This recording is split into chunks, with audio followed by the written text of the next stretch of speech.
Hi friends, Google மேப்பில் பல பேருக்கு தெரிஞ்சு சில பேருக்கு தெரியாத முக்கியமான 2 டிப்ஸ் நம்ம பார்க்க போகிறோம். நோட் பண்ணுறவங்க நோட் பண்ணிக்கோங்க.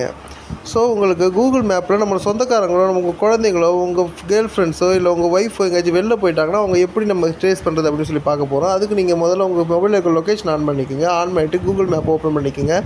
ஓப்பன் பண்ணிவிட்டு அதில் நீங்கள் மேலே ரவுண்ட் பட்டனை கிளிக் பண்ணிவிட்டு லொக்கேஷன் ஷேரிங் அப்படின்னு இருக்கும். அந்த லொக்கேஷன் ஷேரிங் கொடுத்து லொக்கேஷன் அப்படிங்கிறத ஆன் பண்ணிக்கோங்க.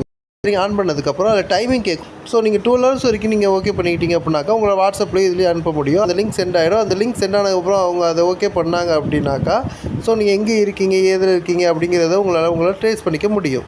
டிப்ஸ் நம்பர் 2, நம்மளோட ஃப்ரெண்டோ இல்லை தெரிஞ்சவங்களோ எங்கே போயிட்டு வந்திருக்காங்க அப்படின்னு நம்ம தெரிஞ்சுக்கிறதுக்கு நீங்கள் என்ன பண்ணுங்கள், அதை ரவுண்ட் பட்டனை கிளிக் பண்ணுங்கள். அதில் யுவர் டைம் லைன் சொல்லிட்டு ஆப்ஷன் இருக்கும், அதை ஓகே பண்ணுங்கள். ஸோ இந்த ஆப்ஷனை ஓகே பண்ணுறது மூலயமா அவங்க எங்கே போயிட்டு வந்திருக்காங்க, இத்தனாம் தேதி எங்கே இருந்தாங்க அப்படின்னு நம்ம தெரிஞ்சுக்கலாம். என் அனுபவத்தில் சொல்கிறேன், இதை உங்கள் ஒய்ஃபுக்கு தெரியாமல் பார்த்துக்குங்க. ஸோ நெக்ஸ்ட்டு பார்த்தீங்கன்னாக்கா, நம்ம ஒரு இடத்துல இருந்துக்கிட்டே நம்ம வேறு இடத்துல இருக்கிற மாதிரி எப்படி லொக்கேஷன் சென்ட் பண்ணுறது அப்படிங்கிற வீடியோவை நான் அடுத்த வீடியோவில் சொல்கிறேன். ஸோ இது மாதிரி முக்கியமான டிப்ஸ் தெரிஞ்சுக்கிறதுக்கு நம்ம ஜோசப் வில்லா வீலாக்ஸ் சேனலை சப்ஸ்கிரைப் பண்ணிக்கோங்க. தேங்க்யூ.